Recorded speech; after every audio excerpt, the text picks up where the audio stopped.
Hey, what's up, friends? BusyMoses here. I hope you guys are doing well. I just thought I should do a quick update. If you hear any noise, it's because my daughters are right outside here. They're having a good time in their home pool. Um, what did I want to say? So, I want to share with you quickly something that I learned today. But before I do that, I just want to update you on how I'm doing when it comes to the meditation part of it. For those of you that don't know, today is April the 8th. Here in Fort Worth, Texas, it's 5:11 p.m.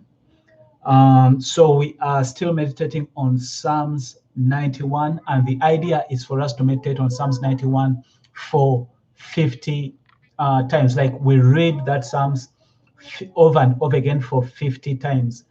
And you don't have to do it in one sitting. You can do it in days. If you can do it in one sitting, as long as you are doing it right. If you haven't seen the video where I talked about that, then check out the videos. You will see it.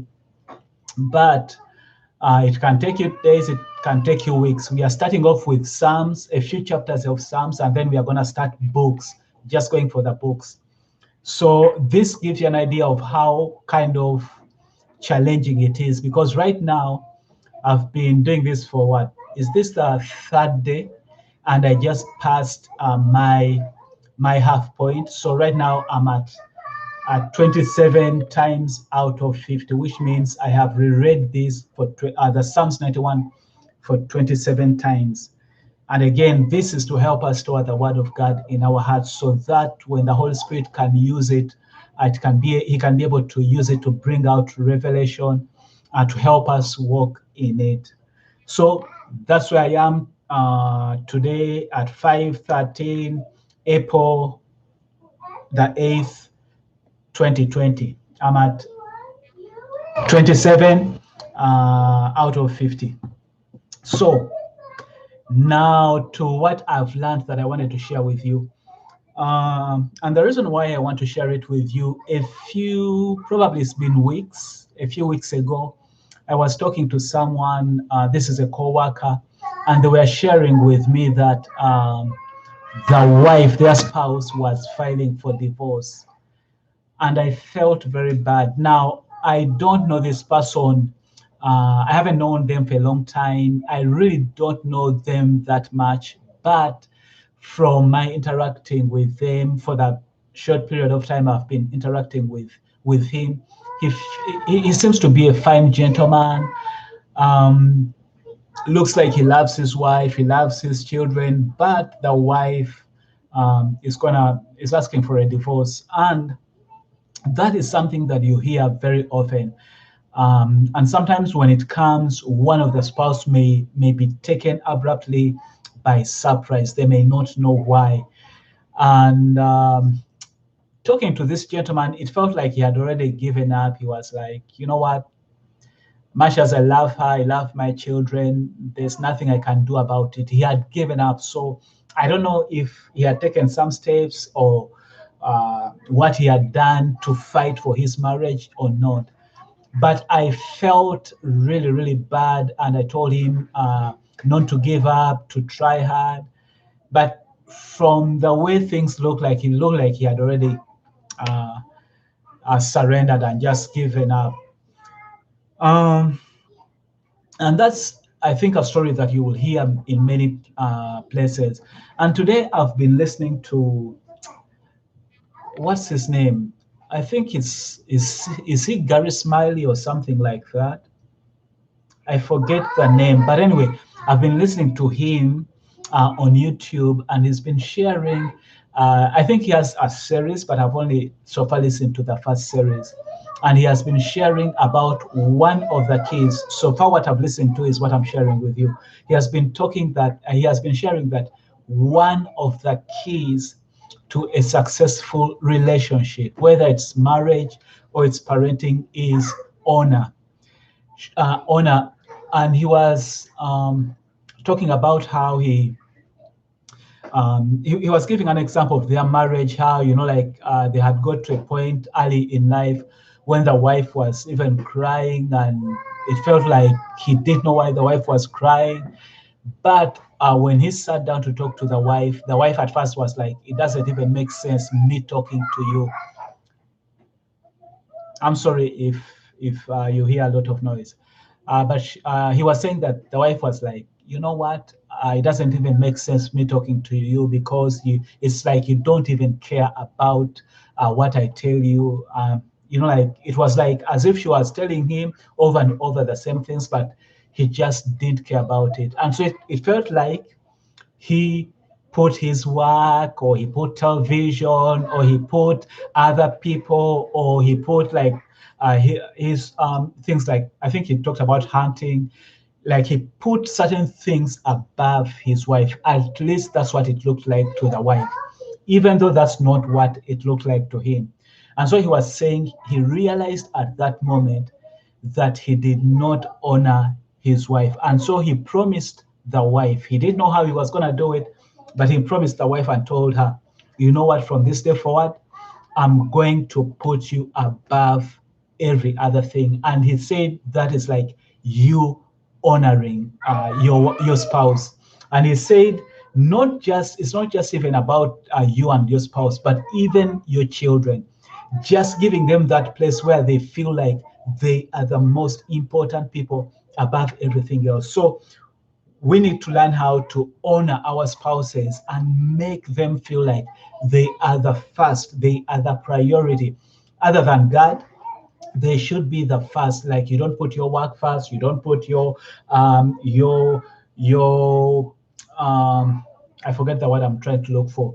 Like you don't put any other interest above your spouse. Even for the children, they want to feel that you honor them.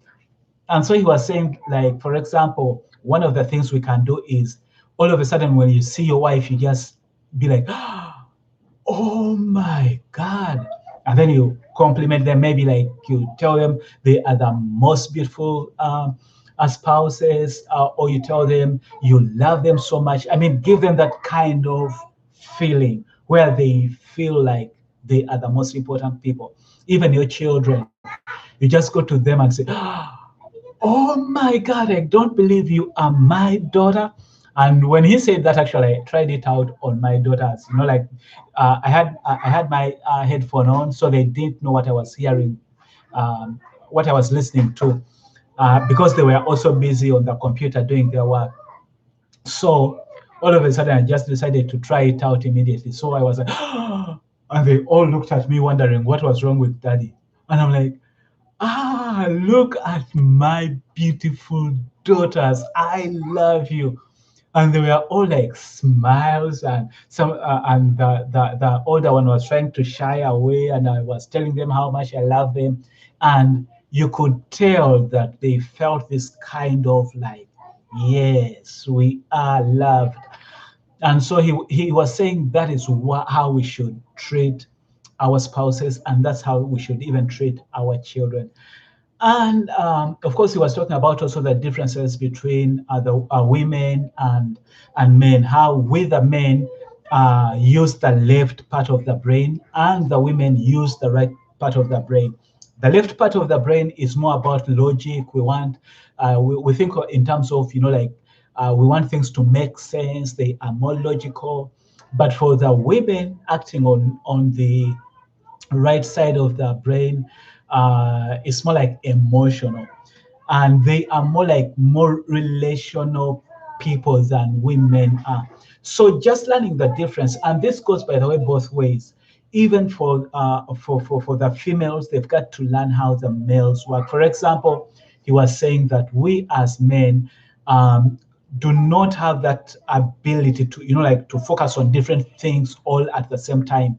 We kind of have things like we focus on one thing, and then after that one thing we focus on another thing, and then we focus on another thing. But for the women, it's like they have all these other things going on, and so they're focusing on this thing and this thing and this thing. And so it can be kind of, when you don't know how your spouse thinks or how they are formed, you may kind of not understand them, or you may think they just don't understand you or they don't love you. So we've got to learn how to relate with our spouses. And for me, I think it's even important that we learn from those that have gone above us. I really felt so bad for this gentleman, but on the other hand, I also realize, or we also have to realize that even if you are in a relationship that seems to be okay, you don't have to just think it's okay. You want to make sure it's okay, and you want to do that by working on it every day. Because for someone to get to a point where they say that they've given up, it's not something where they just wake up and say, you know what, I've given up. It is that things have come on building up slowly by slowly, little by little, until you get to a point where you feel like it's useless. So the reason I'm sharing with you this is because if you are in a relationship, whether you think it's going well or not, it's important that you continuously be working on it.